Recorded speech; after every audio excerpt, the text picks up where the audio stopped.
Solar system के बारे में कि दिन और रात कैसे होते हैं और हमारी ज़मीन पर मौसम कैसे चेंज होते हैं। कल मैंने आप लोगों को समझाया था कि हमारी ज़मीन दो तरह से रोटेट करती है, एक सूरज के इर्द गिर्द और दूसरा अपने ही एक्सिस में यानी अपने इर्द गिर्द घूमती है,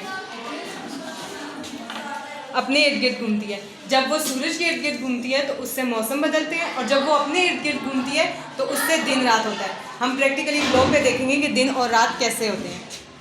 जैसे हमारे पास ये ग्लोब है, ठीक है, यहाँ पे अब हम आप लोगों को बताएंगे कि दिन और रात कैसे होता है। जैसे कि अब यहाँ से सूरज निकलेगा, हम इस टॉर्च की हेल्प से तुम लोगों को समझाएंगे।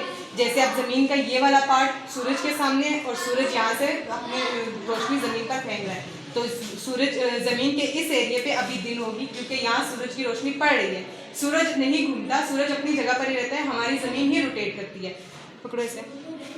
जैसे अब ये यहाँ पे सूरज की रोशनी पड़ रही है तो यहाँ दिन का टाइम है। जैसे जैसे हमारी ज़मीन अपने एक्सिस में रोटेट करती रहेगी, जैसे ये रोटेट करती जा रही है तो ये एरिया बैक साइड पे आ रहा है ना, यहाँ पे अंधेरा पड़ रहा है और यहाँ पे दोबारा से रोशनी पड़ रही है। ये न्यू एरिया सूरज के सामने आ रहा है और यहाँ दिन होती जा रही है, ठीक है। इसी तरह ग्लोब घूमते घूमते जहाँ पर जो सूरज के सामने जो एरिया आएगा वहीं पर रोशनी होती जाएगी। समझ आ गई? Yes ma'am. ठीक, धन्यवाद।